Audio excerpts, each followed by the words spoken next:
inside the No Boundaries Ford. Sorry, Wally, I had to take over the ride for you here. And it is hot. The lowest temperature I could find in here, about 108. And now you can see up on the dash area, it's about 150. There's action on the track. Got a crash. It's Kurt Busch with a hard crash.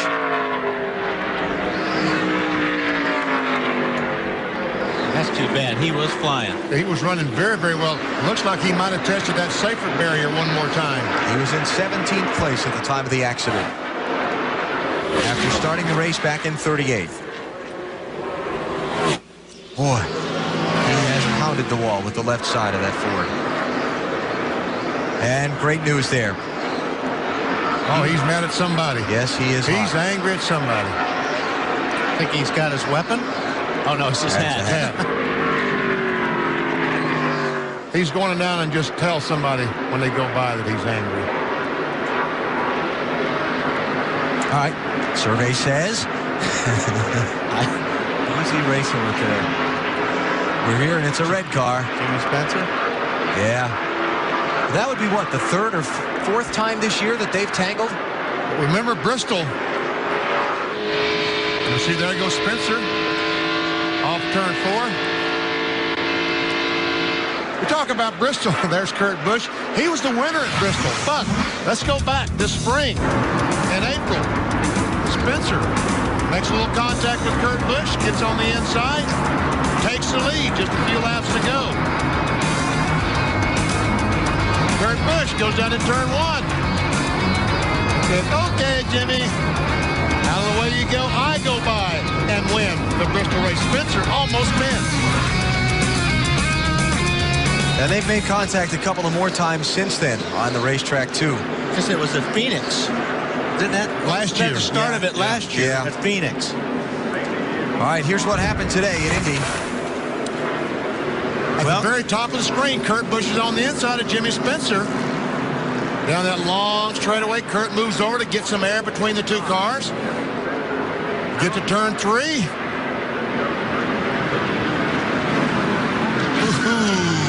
just booted him out of the way.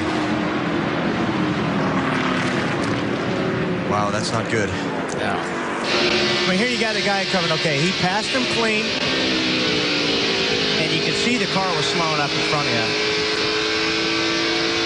I don't think Kurt's going to let that one go over too easy.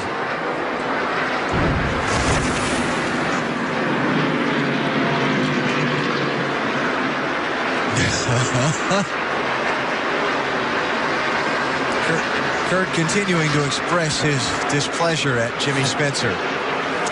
Leaders come to pit road. Stops will be as they complete lap 37. And we go to Bill Weber. It'll be 4 tires, no changes on the 24, which starts off tight but gets freer. But a problem inside the car.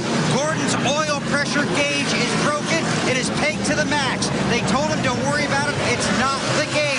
The tires look very worn coming off this car. Matt? Bill Elliott, second on the scoring pylon, second on the screen. No chassis adjustment for the 9. Bill said the car was a little bit free in open air, but then the car was a little bit tight when he got close to other cars. They're putting on scuffs, Marty. Ryan Newman on the bottom of your screen in the 3rd position. The car is tied in 1 and 2. They did make a wedge adjustment. He is fine in 3 and 4. Tony Stewart, 4 tires and no changes, and Stewart will keep the lead as he wins the race off pit road. A great stop for Bill Elliott, 14.5. Well, I don't know. I want to check that camera in our line at the end of pit road where they score the cars as they exit the pits. That's close. It is going to be very close. Bill Elliott got him. Give it to Bill Elliott. By about 3 feet. And by the way, Kurt Busch has been invited to have a visit to the Big Red Truck for his on-track demonstrations. I think one was okay, another one was not. So was the NASCAR showboating, maybe? Yeah, the NASCAR officials want to have a little chat with him in the principal's office after the race. I've been invited there a couple times. I'll bet you have, at least more than once in your career.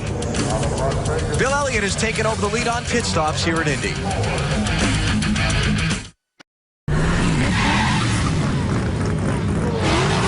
We're 100 miles into the Brickyard 400 for 2002. You see the accident scene as they pick up Kurt Busch's car now inside turn number 3 and try and check that safer barrier, make sure things are still good to go for the resumption of this race. Well, it looks like the guys are getting in the trucks, driving away, so it looks like it's holding up doggone well because that was a very heavy impact. One of the concerns about these different types of barriers is their ability to withstand a hit and allow the race to be carried on. Another look at the accident.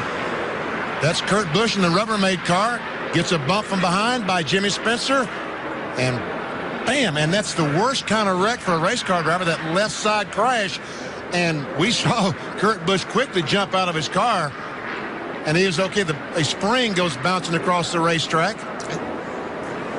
I think the adrenaline helped him get out of the car that fast, too. Being mad. Look at the driver's side of that car. And that emphasizes the point. They are not soft walls. They are safer walls, but they're not soft. No, because there's a lot of damage to that car. Well, Kurt Busch has just stepped out of the infield care center. Kurt, what do you think happened out there? Just been having troubles with turn 3 this weekend. In qualifying, we spun, and that put us in a bad position back there with the decrepit old has-beens, I guess. It's just been a tough way. I mean, when he calls out what he's going to do and then actually goes out there and does it, I mean, I guess he's a never-was is really the term that we need to bring up today. But real unfortunate, we had the car to beat. We were going to the front. Rubbermaid, very sorry about it. We'll go back and work at it next week. I mean, it's tough when you bump somebody at 100 miles an hour, and then when they come back and bump at 200 miles an hour. So if that's the way that Jimmy Spencer is, we know how he is, and we're not going to play like that. All right, Kurt, I want to ask you one more question regarding the safer barrier. You hit it. How did that feel? You're the tester. Yeah, I was the first one to test it out. I'm okay. I guess it did its job. I knew it was going to be a hard hit. I braced myself. You know, the lessons that we learned as far as Dr. Melvin and the things that he's implemented with us, it's great that I can walk away from a wreck like that, backing it at a 200-mile-an-hour rate. What did it feel like, Kurt? It felt bad. I mean, there's nothing that you can say that would describe exactly what happens except for standing in the boxing rink and having a heavyweight just knock you upside the head. All right, that's what happened to Kurt today. We're back going green, Alan. Bill Elliott, now the leader, whose crew got him the advantage over Tony Stewart on the exchange of pit stops. Dus és 100 fölfele. 100 fölfele, jobb 2 tempó, 20-ra bal 2 tempó, 20-ra bal 2 tempó, 25-re bal 2 szűk, bal 2 szűk, és bal 2, majd 50-re jobb 2,